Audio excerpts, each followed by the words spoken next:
A'udzubillahiminasyaitonirrajim. Bismillahirrahmanirrahim. Assalamualaikum warahmatullahi wabarakatuh. Alhamdulillah. Bagaimana kabarnya ibu-ibu, sehat? Alhamdulillah. Ini ibu-ibu dari jamaah pengajian Masjid ada di Cipinang. Cipinangnya mana? Empang, ya. Alhamdulillah, mari pertama-tama ibu-ibu, bapak-bapak dan juga pemirsa iNews dimanapun saja berada, kita panjatkan puji syukur atas kehadirat Allah Subhanahu wa Ta'ala. Tidak lupa kita berikan juga salawat dan salam kita kepada junjungan kita Nabi besar Muhammad Sallallahu Alaihi Wasallam beserta keluarga, sahabat dan umatnya yang setia hingga akhir zaman. Ibu-ibu, bapak-bapak, punya anak enak gak? Enak. Jalan-jalan ke Ciater. Paling enak punya anak pinter, betul. Tapi semua anak gak boleh disamain sama orang lain. Betul gak Bu? Kadangkala kalau kita ngedengerin orang lain cerita tentang anaknya, orang tua suka gemes. Gemes gue, anakku mesti bisa lebih dari dia. Tapi ibu, tiap anak pinternya beda-beda. Betul apa betul? Nah, penting bagi kita untuk punya ilmunya ngedidik anak-anak. Nah, untuk ngebahas ini udah hadir bersama-sama dengan kita guru-guru kita yang hadir di kesempatan yang bahagia kali ini. Udah ada Ustadz Samsul Ma'arif. Assalamualaikum warahmatullahi wabarakatuh Ustadz. Waalaikumsalam warahmatullahi wabarakatuh. Sehat Ustadz? Alhamdulillah sehat walafiat. Alhamdulillah. Lihat ibu itu menyenangkan. Ya. Kalau potongannya potongan orang baik-baik. Masya Allah. Tapi baru potongan doang. Baik, di sebelah Ustadz Samsul Ma'arif ada Gus Rifan. Assalamualaikum warahmatullahi wabarakatuh Gus. Waalaikumsalam warahmatullahi wabarakatuh. Ustaz David. Ya, bagaimana kabarnya Gus, sehat? Alhamdulillah sehat. Kapan sampai Jakarta? Kemarin Kemarin. Ya. Naik apa? naik pesawat. Naik pesawat ya? Pesawat-pesawatan tapi. Terima kasih loh udah luangkan waktu datang Ya, ke sini ya terima kasih, Gus ya. Ustaz David, Matur suwun sangat. Yang di udah ya itu aja ya kayaknya gurunya ya, 2 orang aja ya. 2 orang aja guru kita hari ini, 2 orang aja, Ada ya? Yandal. Ada guru kita, Kiai Haji Munawir Ngacir. Assalamualaikum warahmatullahi wabarakatuh Kiai. Waalaikumsalam warahmatullahi wabarakatuh. Ya salah. Alhamdulillah. Alhamdulillah. Kalau ini udah gak usah dikenalin lagi, udah pada tahu dan gak usah ditanya, pasti jawab sendiri ya Kiai ya. Jangan begitu dong. Allah, ya. Kiai, terima kasih banyak Kiai Munawir. Alhamdulillah. Nanti belajar ngaji Kiai, boleh? Oh, belajar ngaji? Mau. Oke, beli sekuteng untuk membiayain penyakit COVID. Cakep. Si ganteng namanya Bang David. Iya. Kita disamain sama penyakit COVID, buset. Makasih Kiai. Ngomong-ngomong soal ngedidik anak Bu. Bu, kita lihat dulu yuk video berikut ini. Video viral di media sosial memperlihatkan 2 bocah diikat dengan rantai di rumahnya di Jalan Walet, Desa Dajan Peken, Kabupaten Tabanan, Bali. Bocah berusia 6 tahun dan 3 tahun ini dirantai pada bagian leher dan kaki dalam rumah kosong tanpa penerangan. Ironisnya, 2 bocah malang ini diikat oleh ibu kandungnya.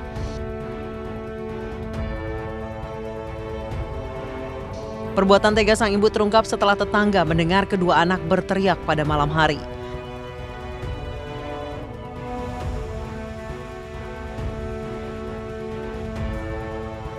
Polisi kemudian menetapkan ibu korban dan kekasihnya sebagai tersangka.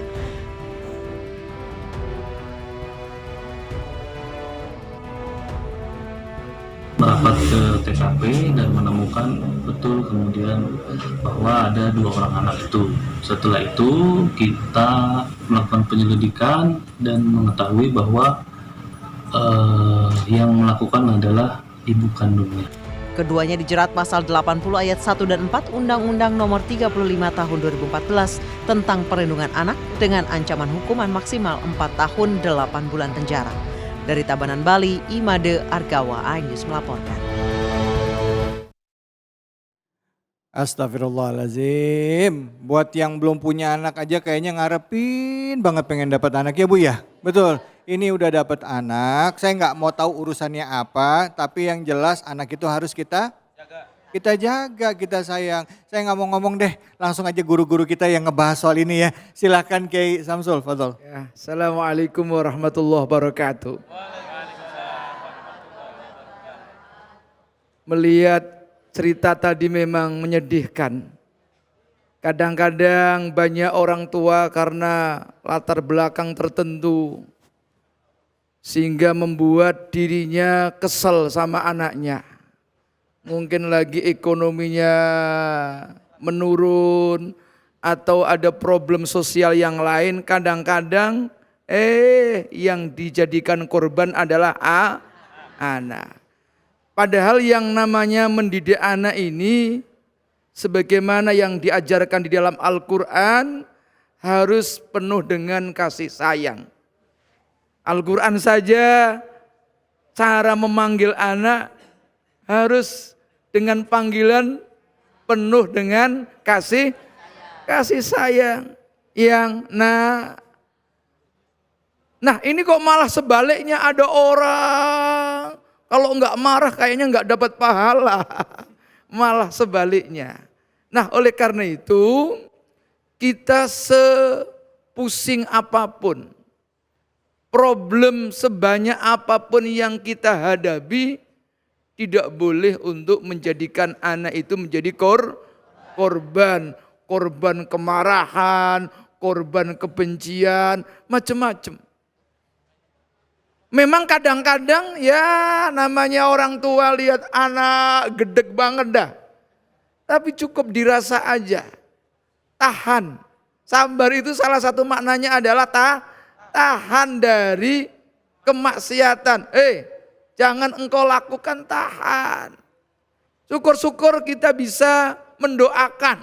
Ya, mendoakan walaupun lihat anak mangkelnya kayak apa, tetap didoain. Mudah-mudahan kamu bisa menjadi Gus Dur. Mudah-mudahan kamu nanti bisa seperti Pak Jokowi padahal sedang marah tuh. Ya. Jadi jangan sampai melampiaskan sebuah kata-kata yang buruk kepada anak. Misalnya nih, dasar lo bego amat, diomongin kagak paham-paham. Ada yang begitu? Ada yang begitu? Ada. Mana orangnya Bu? Gak ada. Gak ada. Gak di sini Ustadz. Ya, jangan sampai keluar kata-kata yang buruk untuk anak-anak kita ini. Kata-kata saja tidak boleh, apalagi kekerasan berupa perbuatan. Justru itu sebuah tindakan yang negatif. Tidak hanya dari sudut agama, tapi dari sudut apapun tergolong sesuatu yang tidak baik, sebuah kemungkaran. Maka hati-hati ya kepada anak, jangan sampai kita ini menyiksa anak. Karena kalau sudah kadung seumur hidup nyeselnya. Akan lebih baik ya kalau sedang marah mendingan kita ngaca dulu. Cakep apa jelek kita ini ya. Kita ambil air wudhu, kita sholat, nanti baru kita nasihatin anak kita insya Allah. Jadi yang dicontohkan di TV tadi itu perbuatan yang sangat-sangat bertentangan dengan nilai agama dan nilai kemanusiaan. Terima kasih banyak Kiai Samsul tadi udah membagikan ilmunya kepada kita ya Bu ya. Tadi menurut Kiai Samsul itu dalam keadaan apapun sama anak jaga lisan sama ucapan sama perbuatan ya. Karena kadang kalau lagi marah suka susah kontrolnya Ustadz. Lagi gemes mana kan cakep. Yeah. Ya. Itu siapa itu? Hah? Itu siapa? Itu Begitu siapa? Itu ibu. Iya. Ampun, maaf ya Bu. Baik, Gus silakan Gus ditanggapi mohon. Jadi saya teringat ayat dari surat Yusuf ayat 111. Laqad kana fi qasasihim ibratun li'ulil albab.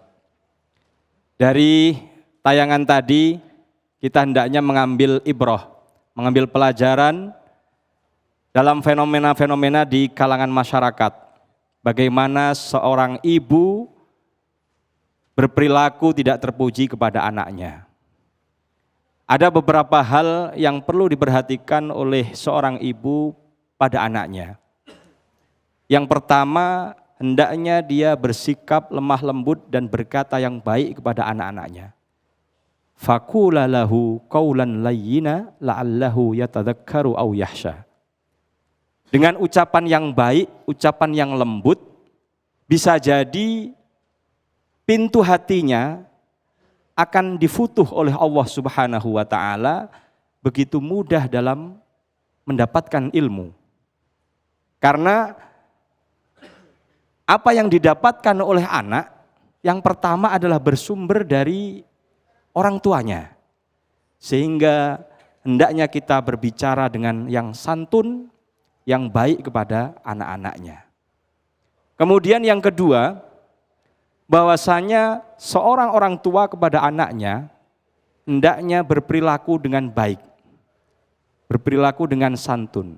Innallaha yuhibbu ar-rifqa fi jami'i kullih. Bahwasanya Allah selalu mencintai segala hal yang lembut-lembut, baik itu perilaku, ucapan dan lain sebagainya, dan tidak pernah Allah Subhanahu wa taala menggunakan kekerasan. La ikraha fid din. Dalam agama pun Allah tidak memaksakan kehendak. Tugas para ulama, tugas para muballigh dan lain sebagainya hanya sekedar menyampaikan saja. Masalah nanti diterima atau tidak, itu hak prerogatif dari Allah Subhanahu wa taala dalam memberikan hidayah-hidayah kepada orang-orang semua.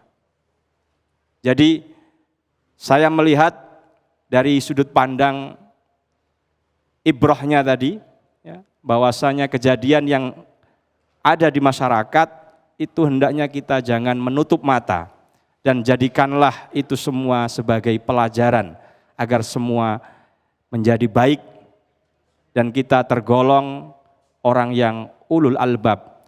Kita diberikan kemanfaatan berupa akal. Amin. Maka hendaklah akal tersebut digunakan untuk merenungi segala yang telah diberikan oleh Allah Subhanahu wa taala. Amin, amin ya rabbal alamin. Terima kasih. Terima kasih banyak Gus Ustaz David. Rifan. Ya, orang tua dalam mendidik anak itu tidak mudah, apalagi memberikan contoh akhlak kepada anak ya. Tadi itu hanya contoh ya Bu ya, contoh kejadian bukan cuman seorang ibu, tapi juga dalam kejadian nyata ada juga ayah yang melakukan kekerasan terhadap anaknya ya. Bahkan sampai anaknya banyak, cepet banget, banyak. Ayah melakukan kekerasan terhadap anaknya, bahkan tidak jarang juga sampai anaknya meninggal dunia. Kiai, gimana Kiai kita nyikapin hal ini? Mungkin gak sih kalau orang tua yang melakukan kekerasan terhadap anaknya bisa dicap sebagai orang tua yang durhaka sama anak? Masuk gak sih kayak gitu Kiai? Ada gak sih istilah begitu? Dijawab sekarang nih. Besok aja Kiai, besok aja. Bismillahirrahmanirrahim. Hamdan wa syukran lillah. Yang datang banyak nenek-nenek, yang jawab baru sepa. Udah ngedan begini, begitu doang. Habis ngomongin nenek-nenek. Nah iya, kan nenek-nenek punya anak semua. Iya. Alhamdulillah. Kedudukan anak, pertama mestinya menjadi qurrata a'yun, pandangan yang sejuk. Bu, kalau punya anak soleh dan soleha sejuk enggak? Tuh yang pertama. Yang kedua menjadikan zinatul hayat, perhiasan dunia, perhiasan hidup. Yang ketiga adalah menjadi fitnah, ujian. Yang keempat, yang terakhir. Bu, kepengen tahu nggak? Al-wa'du, jadi menjadikan musuh. Contoh. Di dalam kitab Mukhtarul Ahadis dijelaskan di situ ada hak orang tua, kewajiban orang tua terhadap anak. Salah satunya adalah wa ayyuzawijahu idza adraka, nikahkanlah anaknya kalau sudah waktunya.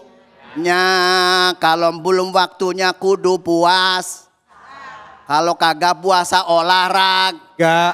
Suka olahraga, Bu? Kak. Oh, suka olahraganya di tempat. Ya Allah. Goyang palanya doang begini. Ya Allah, Tuh, pertama zinatul hayat, berarti menjadi apa? Pertama qurrata ayun, pandangan. Ya Allah, kalau anaknya lagi ngaji orang tua senang bener. Berarti bapak kalau anak kampret. Maksudnya? Ya bapaknya nyolong, anaknya nyopet. Iya. Kira. Ya artinya begini, orang tuanya senang ngaji, anaknya jadi ikut senang ngaji. Nih kadang-kadang bisa anak jadi musuh, betul? Nih gara-gara mau nikah nggak setuju. Orang tuanya dua-duanya nggak setuju jadi Biasanya kalau nggak setuju anaknya kawin. Lah emang ada kawin lari? Ya Allah. Di Empang sini ada kawin lari. Ada. Kalau di sono ada di laut. Kalau di sini insya Allah lebih parah. Tuh, pertama menjadikan qurrata ayun ya. Pandangan. Yang kedua adalah menjadi perhiasan. Coba dengan anak-anak kita. Ini yang jadi fitnah kan repot. Ujian, ya enggak? Nah tadi Masya Allah anak sampai masukin ke dalam kamar. Lah, pinter bikin anak tapi enggak bisa ngerumatin anak. Betul? Betul. Anakku. Anak yang aku sayangi. Kan begitu ya? Tak sama. Ya Allah.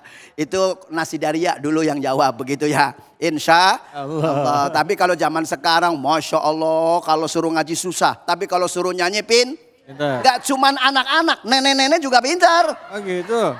Lah benar suruh nyanyi. Coba. Wong kong ngene kodi. Tuh gitu kan. Allah ya Karim. Subhanallah walhamdulillah wala ilaha illallah wallahu akbar. Intinya agar anaknya tidak seperti itu, orang tua menjadikan uswah, menjadikan contoh. Wa yu'allimul kitab.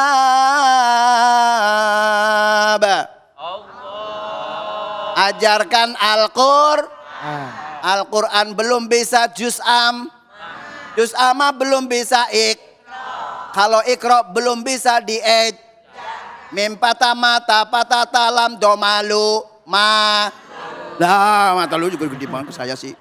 Allah, Masya Allah, Alhamdulillah. Oh, makanya hati-hati bagaimana anak-anak kita menjadikan qurrata ayun, bagaimana anak kita menjadikan zinatul hayat, dan bagaimana anak kita menjadikan fitnah, ujian, atau misalkan menjadikan musuh buat kita. Nah makanya kata Nabi ibda binafsi adalah mulai dari diri kita, contohin anak-anak kita yang baik. Itu saja ya, mudah-mudahan esok bisa jumpa lagi ya. Coba tangannya Bu, begini Bu. Assalamualaikum warahmatullahi wabarakatuh. Waalaikumsalam warahmatullahi wabarakatuh. Tangannya gini Ustadz ya. Assalamualaikum. Baik, nanti Ustadz Munawir Ngajir juga akan hadir lagi buat bahas tentang cara ngaji yang benar lewat segmen Ngaji Yuk. Ngaji Yuk Hayu. Oke, terima kasih banyak para guru yang sudah hadir. Kesempatan kali ini kita akan bahas satu persatu dengan tema kita mengenai akhlak dalam mendidik anak ya, tema kita kali ini. Dan nanti di segmen selanjutnya kita akan menyimak kajian tafsir Quran surah surah Luqman ayat 17 bersama Ustadz Samsul Ma'arif. Tentunya hanya di sini di Cahaya Hati Indonesia.